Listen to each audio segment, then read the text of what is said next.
آفریمان دیر آفریمان برسیان نرو ادیر بریمان ادیر بریمان ادیر بریمان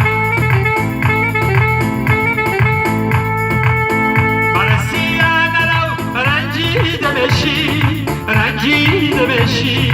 رنجیده بشی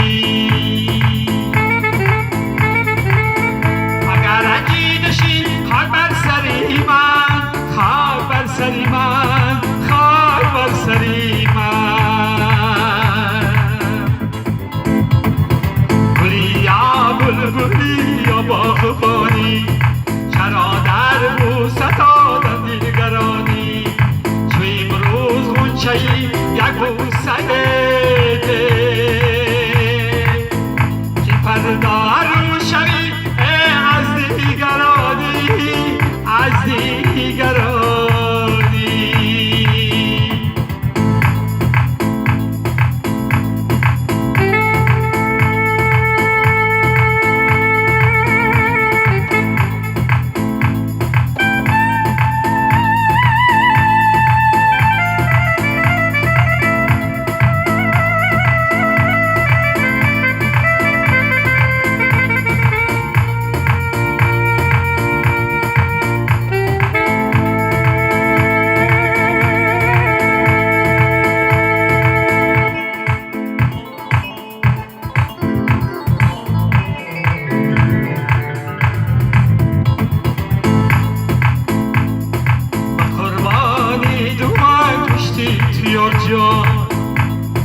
با قربانی گلی مشتی تیار جان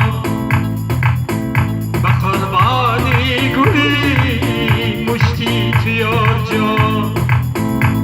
مثالی روزه دارا روزه داری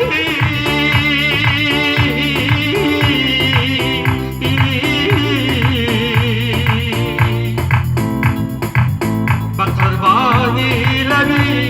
خشکی تو یار جان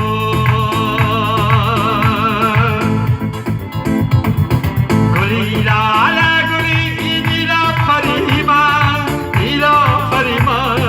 دیلا فریمان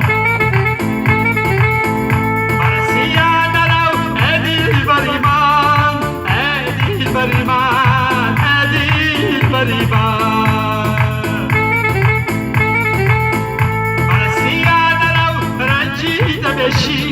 رنجیده بشی رنجیده بشی